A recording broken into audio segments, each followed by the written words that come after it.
Hello, everyone. Welcome back to this another session of Earned Value Analysis brought to you by PMP Mad Easy. Just like last time, today we would be going through some advanced concepts on earned value analysis. So, without any further ado, let's just dive into it. And and yeah, so the first thing that we need just to recap what earned value analysis is, it's a project control tool that you used to report project status and project forecasting. It's mostly used in the project monitoring and control phase of the project, and it's a tool that primarily focuses on project cost and schedule growth. And project managers and project team uses that to track the project cost and schedule to the baseline project cost or schedule. By baseline, what I mean is it tracks the contracted cost, the cost which is in the contract and the schedule which is in the contract. So everything is tracked to that. And in the last video, I would put a link to that. We discussed certain basic concepts on earned value analysis, which included cost variance, cost performance index, schedule variance, schedule performance index, and and prior to that, concepts of actual cost, earned value, and planned value. You can definitely refer to that video. And if you haven't seen that video, I would recommend to see that video first and see this next so that you have a better grasp of what we will talk about in this video. So with so the some advanced concepts on earned value analysis is the budget at completion. So what this means is what is the budget that has been established when the project is completed. So taking the same example that we had in our last video, if we were to build 10 cars and we have planned that each car would cost $10,000, our budget at completion would be $100,000. So that's basic simple maths, and you can do that, and it's easy to do. Whereas there is another term which is called estimate at completion. Now we all know that it's very unlikely that a project is completed on budget. That means it has been completed to the exact dollar. It can be more, it can be less, and it can be at the budget. But majority of the times it's either low, and there's very high chance that it's very high. So estimate at completion is a variable which helps us forecast what would the total value of the project would be when the project is completed. So let's take another example. Let's say that we have already built 8 cars, and each of those cars cost $11,000 to build. So just right now, we have already spent $88,000. And for the remaining 2 cars, we feel that, okay, we have learned our lesson and we would be able to build the remaining 2 cars at the planned cost, which is $10,000. So that means that we would still need $20,000 to build the remaining 2 cars. So our estimate at completion would be $88,000, which we have already spent to build the 8 cars, and $20,000, which we need more to build the remaining 2 cars. So our estimate at completion at this point is $108,000. Now that's not the it's not that it's you cannot say that it's going to be $108,000 at the end. But for now, we can probably say that this is the most likely amount that would be. It can be more than that depending on the situation, or it can be less than that. So that's the basic concept of estimated completion. Those are the 2 key variables that you need to remember.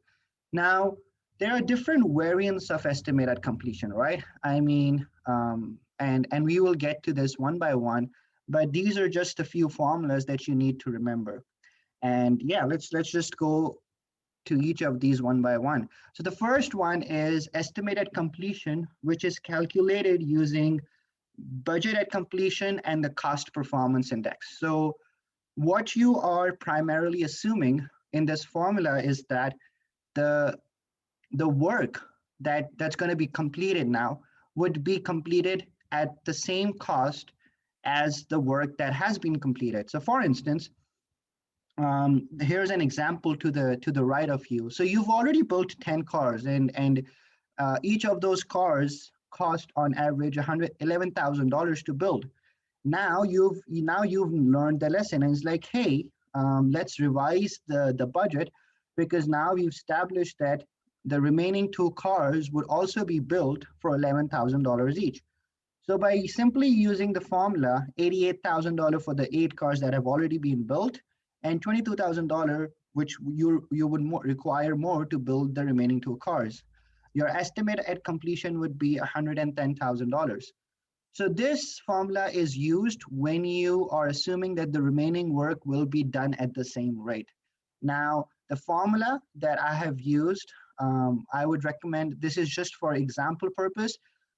For your PMP questions, I would recommend using the formula on the right side, which is if you need to calculate estimate at completion, use the budget at completion value, divide by CPI, and you will get to the same answer. So that's the first variant of EAC.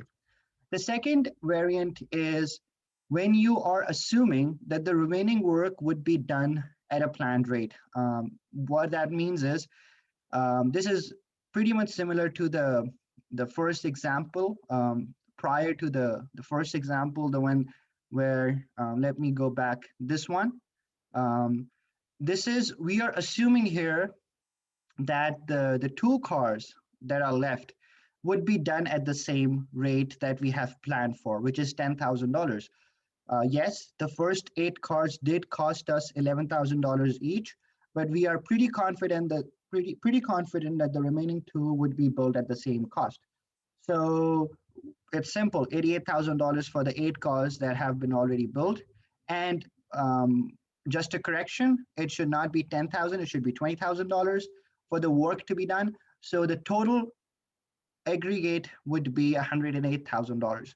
This is when you assume that the remaining work would still be done at the planned rate. The planned rate being the rate that you have established during the planning phase of your project. The other variant of EAC is where you are not confident on the amount of money required to do the remaining work. Why is that? It could be because of a lot of things. Now you have, on average, you've established that 8 cars were being built for $11,000, but you don't know, you have no idea that the remaining 2 cars would either take the same amount or the planned amount. So what you do is you conduct a new estimate.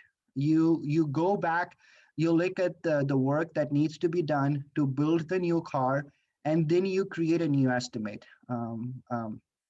Just an FYI here, estimates are usually created at the planning phase of the project. Remember that this is now an execution phase. Earned value analysis is a project control tool that is used in the monitoring and control phase.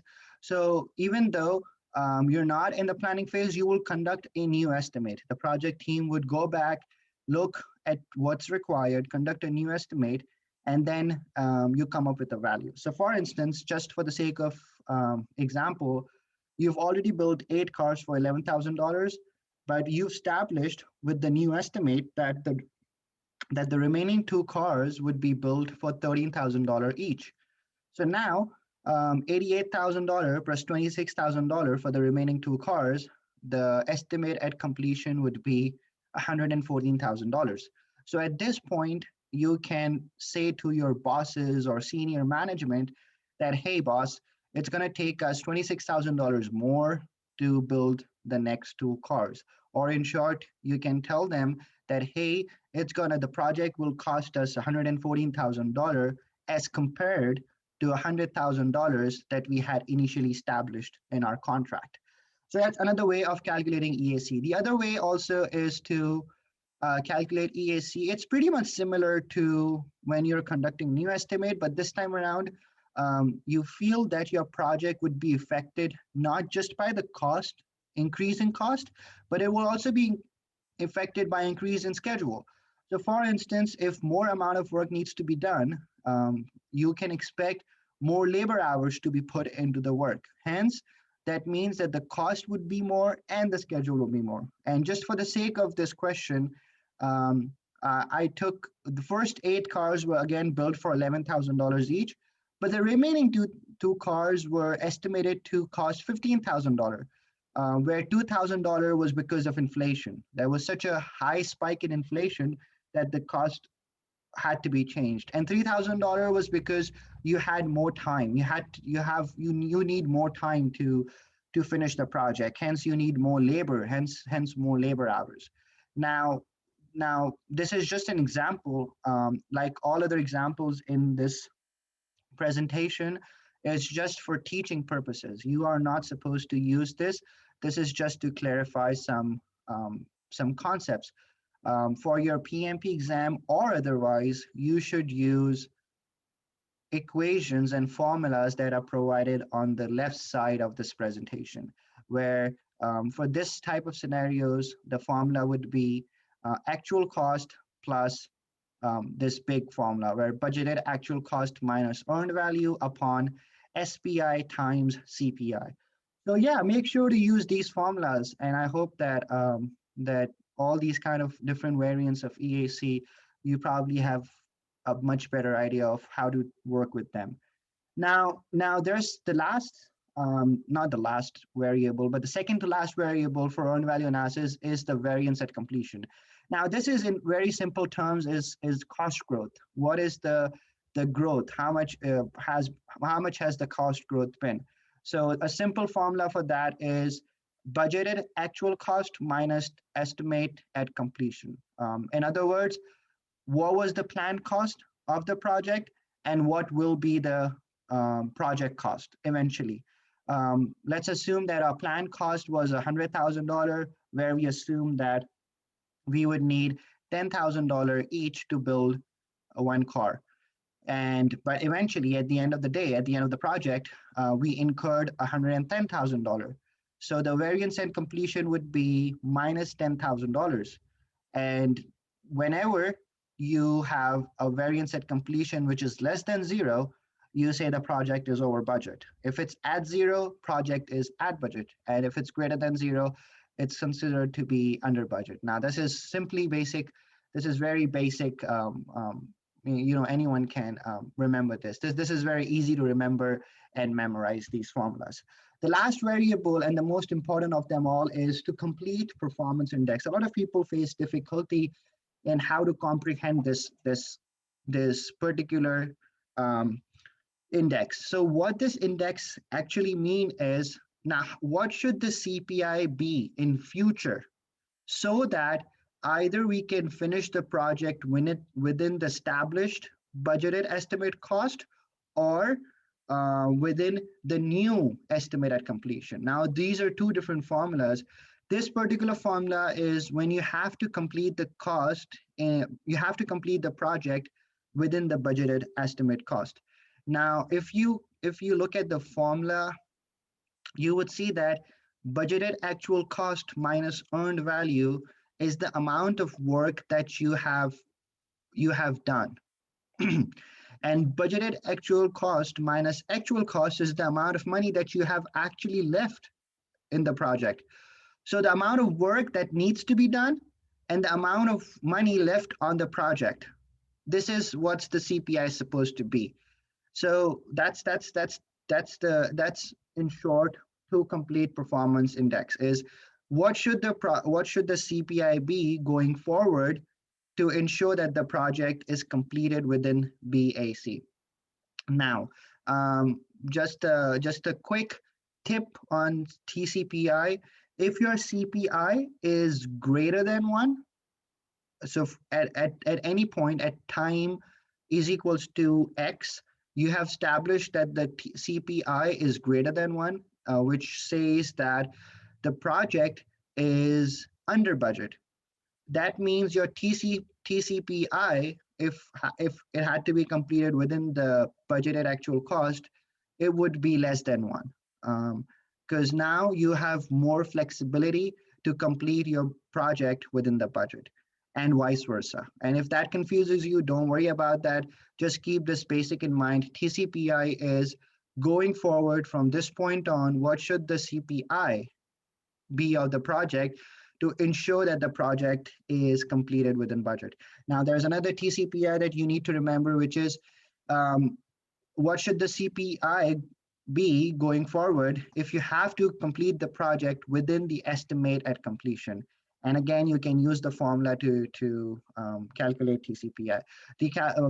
There's not many questions on PMP for this, but yeah, it's still a good formula to remember, just in case if you want to use it on your future projects. So yeah, let's go through a couple of questions here and call it a day. So you are managing a project with a budget of $20,000. You have spent 70,000 so far, and the project is 75% complete. You have performed a variance analysis and determined that the estimate at completion will be 22,667. What is the efficiency that must be maintained in order to complete the project with the current EAC? So in short, you've been asked to calculate TCPI.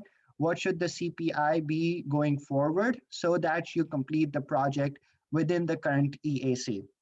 Now, going back, you would be using this formula and not this formula because you have established a new EAC, and hence you would be using the this formula.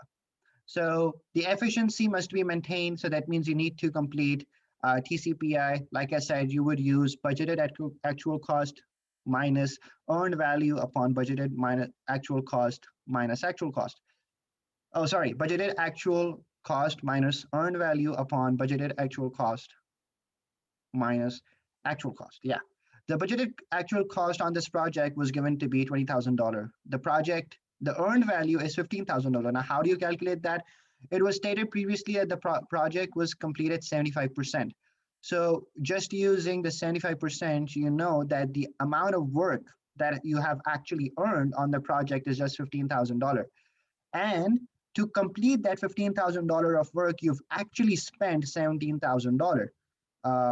And using the formula, you can place in all the variables in the formula, and you would get an answer of 0.882.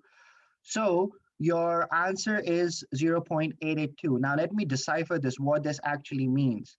So that means is moving forward, your CPI should not be less than 0.882 in order for you to finish the project within the current established estimate at completion.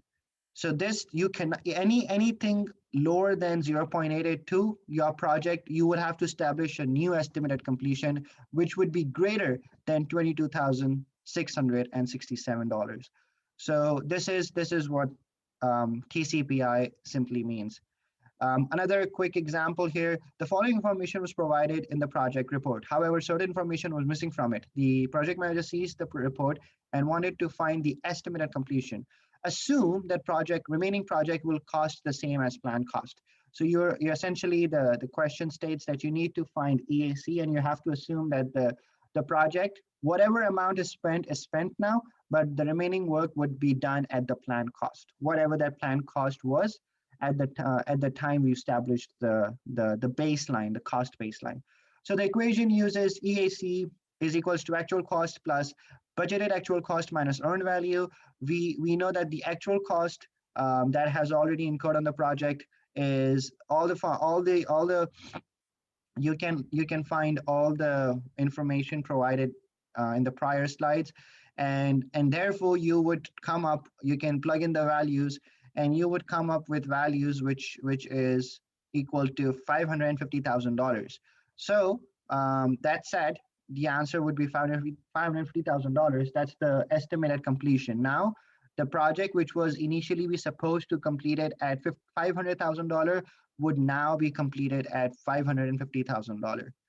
So yeah, I mean, in simple, this was earned value analysis. I hope it was helpful to you. If it was, please subscribe to the channel because it motivates us to make more videos that can help you and anyone who is going through this PMP journey or otherwise. I mean, earned value analysis is not just used in PMP; it's a project tool which is used for many different purposes.